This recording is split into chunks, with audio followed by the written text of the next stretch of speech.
Hello, my name is Russell Myers, independent for U.S. President for 2024. Perhaps you have heard about the scandal that is going through Canada right now.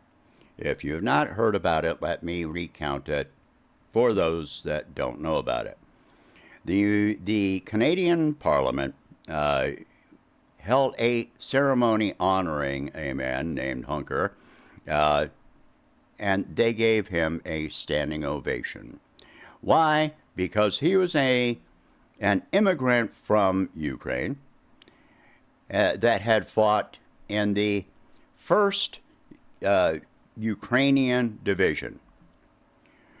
The scandal about this is because the first Ukrainian division fought against the Soviet Union in World War II. The first Ukrainian division had another name. It was the 14th Galicia Waffen-SS Division. Yes, it was a Nazi division. There have been many of us that have pointed out that Ukraine fought on the side of the Nazis during World War II. The 14th Waffen-SS unit was aligned in many ways with the Organization for Ukrainian Nationalists that was led by Stepan Bandera. Both of these organizations were highly documented for raping, torturing, and killing Polish and Hungarian and Jewish and Russian civilians during World War II. They actually did more of this than they did fighting against the Soviet Union. So that's what this man did during World War II. If you see the video of this, you see them giving him a standing ovation. You see the Canadian President Justin Trudeau and Ukrainian President Vladimir Zelensky standing up there applauding him, and Vladimir Zelensky standing there giving this man a fist pump. Yeah. It has been, people have denied, because Zelensky is Jewish, they claim that he can't support, neo-Nazis. Well, this should answer all questions. If nobody else in that meeting, in that ceremony, knew what the first Ukrainian division did, Zelensky absolutely knew. But the first clue to this for anyone was the fact that it was announced during this ceremony that this military organization fought against the Soviet Union. The Soviet Union only had one enemy during World War II, and that was the Nazis. Now, trust me, the Ukrainians didn't kill any Canadians or Americans during World War II, but that's only because there were no Canadian or American soldiers in Ukraine during World War II. The Canadians and Americans were fighting on the Western Front. It was the Soviet Union fighting against the Nazis on the Eastern Front.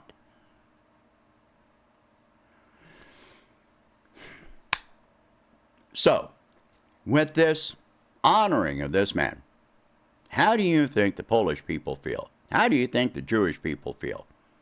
How do you think the Hungarian people feel? How do you think the Russians feel?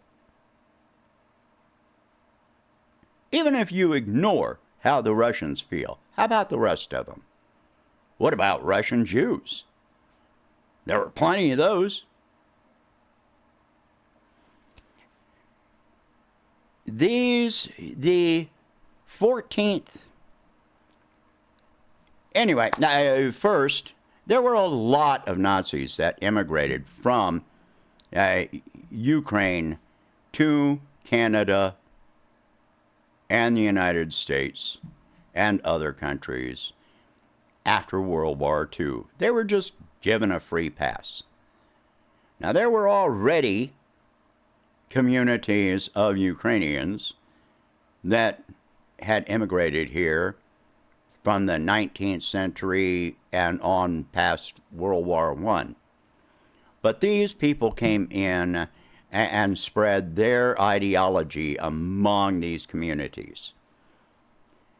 Up in New York State, this is why I say this is not just Canada. Up in New York State, there is a community of Ukrainian immigrants, and they hold regular ceremonies in honor of Stepan Bandera. Stepan Bandera was the head of the OUN, Organization for Ukrainian Nationalists, and this organization did the same thing that the 14th Waffen-SS did. They attacked Polish, Hungarian, Russian, Jewish people, not just in Ukraine, but their attack on Lvov, you can find pictures of it online. Pardon me. You can, and they are horrendous. They'll give you nightmares. So these are things that they did. They were responsible for many deaths, and they had internment camps, concentration camps, just like the Nazis did. So how do you think all of the descendants or survivors of all of this feel? In 2018 and 2019, the U.S. Congress and the National Defense Authorization Act, NDAA,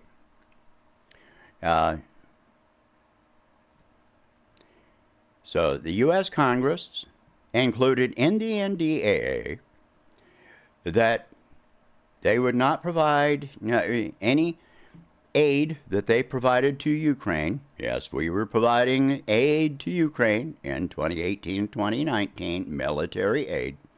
In 2018-2019, they refused. It stated that none of this aid could go to the Azov battalion, which at the time was a private military company. And the reason given for this was that it was a neo-Nazi organization. The response from the Ukrainian government was to incorporate the Azovs and Right Sector and other right-wing nationalist neo-Nazi organizations into the official Ukrainian National Guard. In 2010, the founder of the Azovs said,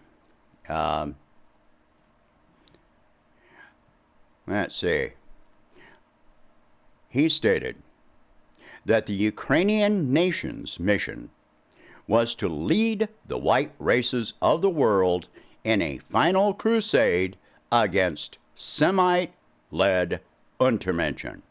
Semite meaning Jewish. Untermenschen is a word that means subhuman, less than human. So, people say that, from 2014, 2015, on up through 2021, Western media was reporting on the Ukrainian Nazi problem. And suddenly in early 2022, that suddenly became Russian propaganda. Now, you can still find the articles from Western media if you type in Ukraine, Nazis, and the year 2014, 2015, 16, 17, 18, 19, 20, 21. Just include the year, and you'll find it. It's there. They're still online. You can still find videos. You will also find many articles, including from Human Rights Watch and others, reporting on the conflict where Ukraine was attacking civilians in the Donbass region. Now, Ukraine claims that the Donbass were the aggressors.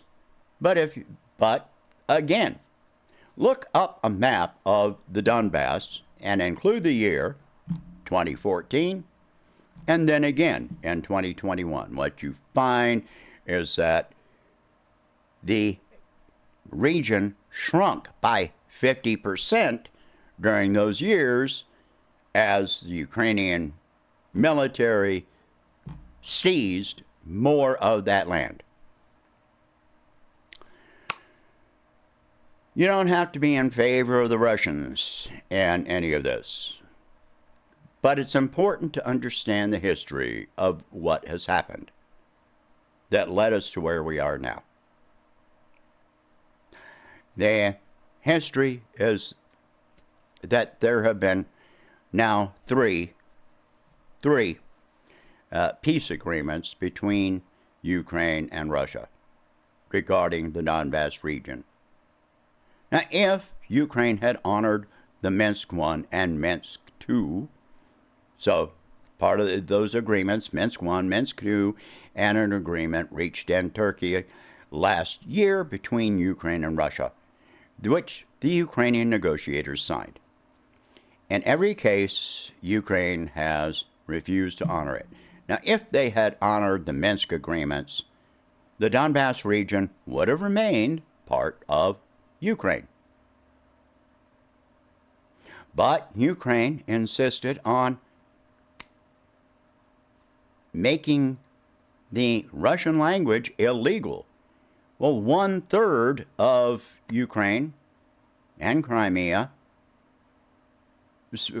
their primary language is Russian. They consider themselves ethnically Russian. During the attacks from 2014 to 2021, Ukraine killed 14,000 civilians, more than 14,000 civilians in the Donbass region. These are reasons why Crimea seceded from Ukraine. And no, there was never any Russian invasion of Crimea. If there had been an invasion, think about it. This war would have started in 2014. What happens if you invade another country is that you meet with military resistance. You start a war. That would have started in 2014. So no, there was no Russian invasion. Crimea voted to secede from Ukraine. The reason that Ukraine calls it illegal, calls the referendum in 2014 illegal, and they consider all of the referendums illegal for the other 4 regions too, is because the Ukrainian Constitution requires a vote by the entire parliament, and of course, what would be the result of that? Of course they would refuse it. So, how democratic is that? If Texas wanted to secede from the United States and they held a vote in Texas, and Texas voted 100% to secede from the United States, well, they would run into the same problem, because our Constitution doesn't allow that unless it's voted in by the entire U.S. Congress. So if the other 49 states decide no, you can't, then what are we going to do? Are we going to militarily invade Texas? Well, that's the response that was met by Ukraine with these 4 regions that wanted to have their own autonomy. Anyway, so I'm not in favor of warfare in any way. I'm in favor of peace talks. I am not in favor of continuing to send money and weapons to Ukraine. I am not in favor of supporting Nazis. We had a war about this. Remember? We had a war about this. But that's what we're doing. We're not just giving them weapons. We're giving them money. We're giving them training. We're paying their salaries. We're paying their pensions. We're paying for them to have universal health care. While Americans go without health care, yeah, we don't have universal health care, but they do, and you're paying for it. We were sending Ukraine at least $1 billion a year before this conflict, from 2014, ever since the neo-Nazi overthrow of the Ukrainian government. We have been giving them $1 billion a year or more. You've been paying for that. It's coming out of your pocket. After this is over, you're still going to be paying for years and years and years, because Ukraine is not going to be able to support themselves. So this is my policy, that the United States should not provide any weapons or funding to any country that is involved in a conflict, including a civil war, unless there are active peace efforts that are being engaged in. Peace talks with your opponent. You can't hold peace talks without your adversary being present. Stuff like that peace talks that happened in Saudi Arabia, but Russia wasn't invited. Gee, that works. No. For there to be a peace agreement, both sides have to be present.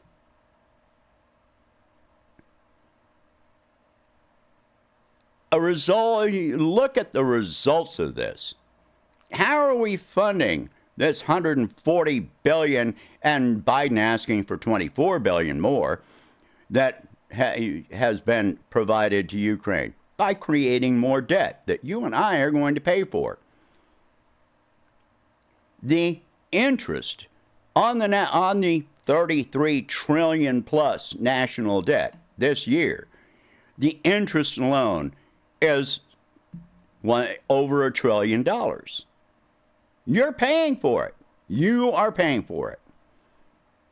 You can't just keep printing money and printing money. You devalue the currency. It doesn't work that way. So we're creating more and more debt for for this conflict, and to ramp up our aggressions against China. But no. Join me in saying no. Share this video. Talk about these subjects. None of this means that you have to be on Russia's side, but you have to be in favor of peace efforts. Unless you just want to keep paying for Ukraine to continue this for as long as it takes. Well, how long is that? How long is that? And then how much are we going to pay after it's over? Even if Ukraine manages to be victorious against Russia, which we all know is not going to happen, not without NATO getting in directly involved, which will spark World War III. We all know that it's not going to happen, but let's imagine that it does. Let's imagine that they are victorious against Russia. They're still going to have to rebuild. Let me point out that when they talk about the cost of rebuilding Ukraine, they are also including the 4 regions and Crimea that have been damaged by Ukrainian attacks. Areas that are not asking for Ukrainian money, not asking for your money.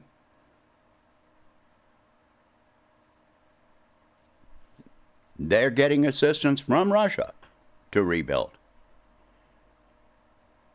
So, unless you want to pay to rebuild it, your grandchildren and great-grandchildren will be paying the bill. How long is that going to take? Oh, for as long as it takes, right? No, I'm not in favor of any of it. Share this video. Talk about these subjects. If you can afford it, please donate whatever you can to help expand this campaign. And I'll catch you in the next one. Thank you for watching. Have a good day.